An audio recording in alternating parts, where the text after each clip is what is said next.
ఆ సమయంలో భగవంతుడు హారాలు, కిరీటము, భుజకీర్తులు, కుండలాలు, అందెలు, మొలనూలు, కంకణాలు, కౌస్తభ రత్నము, కౌమోదకి, గద, శంఖము, చక్రము, ధనస్సు ధరించి దర్శనమిచ్చినాడు.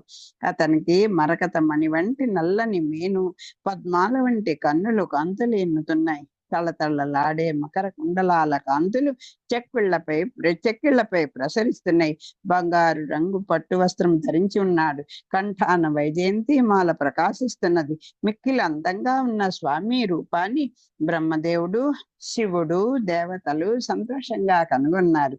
బ్రహ్మ భగవంతునకు నమస్కారం చేసి స్తోత్రం చేయడానికి పూనుకున్నాడు. బ్రహ్మగారి ప్రార్థన విన్నటువంటి స్వామి ప్రత్యక్షమైనాడు. కొంత తడవు భయపడినారు ఈ దేవతానికంతా కూడా, బ్రహ్మగారితో సహా.